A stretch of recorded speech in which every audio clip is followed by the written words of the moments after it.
called during a two-day sub-region feminist conference in Abuja, saying the reorganization and re-strategizing of women in the civic space will create gender equality, equal opportunities, and collaboration in the sub-region.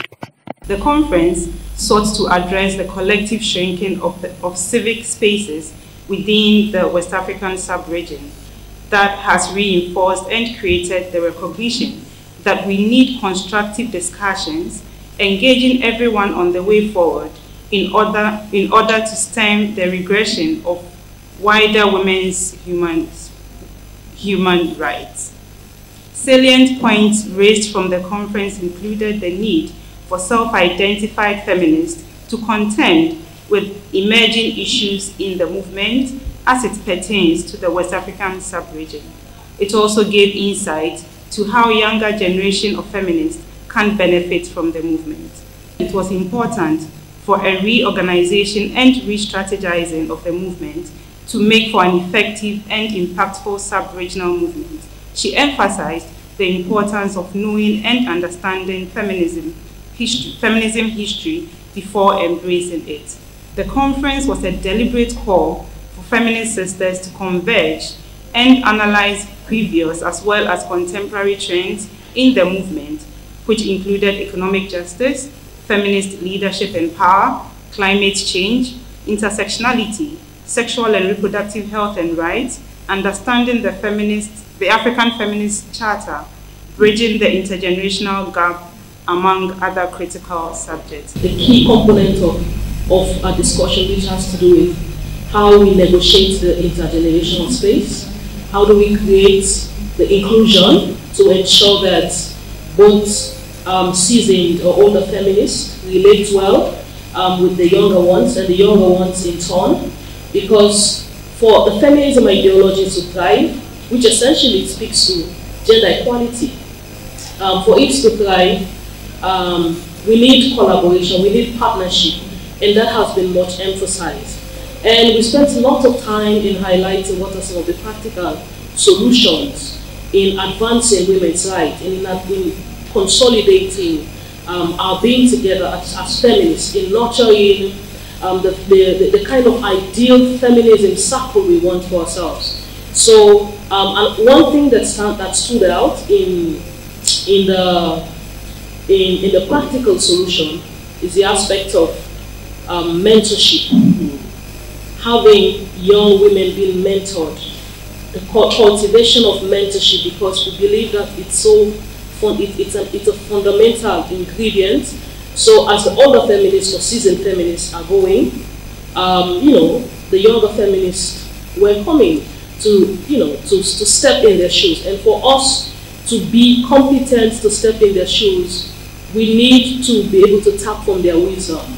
We need to be nurtured in their ways, so that at the end of the day, we can even be better than they were. And of course, we recognize how much some of these women who have come before us have created the space, have amplified their voice, have raised critical concerns within certain spaces, have ignited policy changes. So as young feminists, I think our take home is that we appreciate the ideals of mentorship, and if you see an older feminist or a seasoned feminist, you should feel free to just tap from their mentorship sense. For the West African Feminist Forum consisted of several intersectionalities: age for youth, rural, urban, disability, sexuality, were they areas of work that are not standard, so those working in extractive industries and on gender.